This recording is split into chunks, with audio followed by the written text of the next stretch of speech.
So I just got finished watching ASUS ROG Ally presentation, and let's talk about it. First things first, when it comes to video game devices and consoles and whatever they may be, there's always so many promises. There's always so many different things that they want to give you, but then you get the device and there are plenty of shortcomings. So the first thing I want to preface this with is I do not have the Ally in hand. I have not touched it.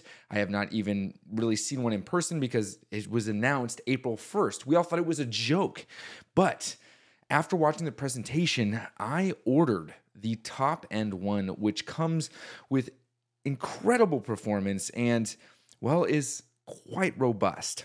First, they're offering two models, a $599 version, which will give you access to a 512 gigabyte internal storage, as well as their proprietary AMD Ryzen Z1 chip, which essentially is just a processor that was designed specifically for the ROG Ally. They have made a second chip, the Extreme one, which has even more performance. Now, they showcase the performance available on both of these by using the word teraflop being the processing power. And I'm not going to get into detail because I don't know all the specifics and details of that, but I'll tell you this.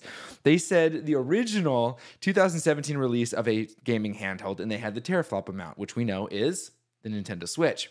They had a 2022 release of a gaming handheld, and we know that's the Steam Deck. And then they showed what was available on the ASUS ROG base model, and then finally showing what's available on the Extreme model.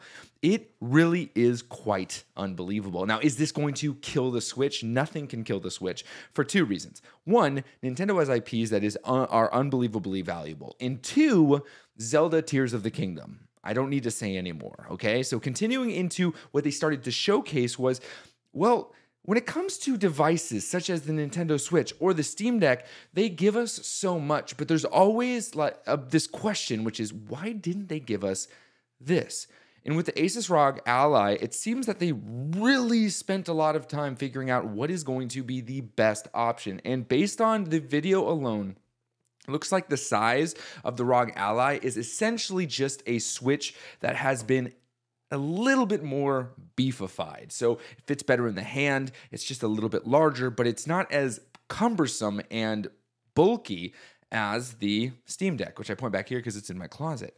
Now, another thing that I found unbelievably fascinating about what they decided to do and design on this is they did fingerprint sensor, they did adjustable triggers and stuff like that, of course, through the internal software, which you can do on the Steam Deck as well. But they really tried to streamline the physical appearance as well as the in-hand appearance and feel to make it something that you want to take with you. They kept hammering home that this is going to be your only necessity, your only solution, or your only needed console for portable gaming and desktop gaming or docked gaming, because they are designing a specific adapter that allows you to dock it. Another thing that I found to be unbelievably interesting is that they advertise that you can plug in external GPUs. Now, I personally do not have an external GPU, but that just goes to show you that this thing is designed to indeed play games of all kinds and of all needed performance levels,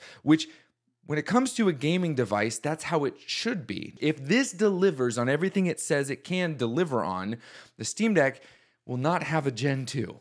It's not going to be able to sell because these guys literally are making a device through their own software that they've been designing called, I think, Armory Crate, to allow you to run your Steam library, to run your Game Pass library, to run multiple libraries that is going to automatically scan through your device upon logging in, and even your Epic library, and allow you to play those games, because this doesn't use a proprietary Steam OS type of thing. It uses Windows 11.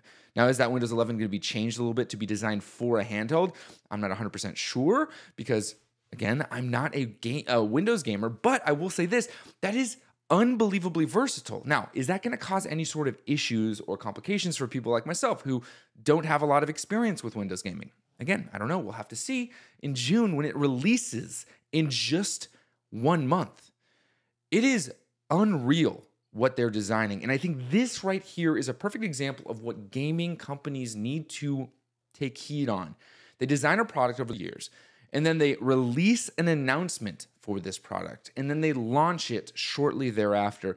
making sure they deliver on a promise rather than trying to hype you up for years and years on end. The final thing that I think is the most intriguing and enticing of a device such as the ASUS ROG Ally is that this is designed by ASUS.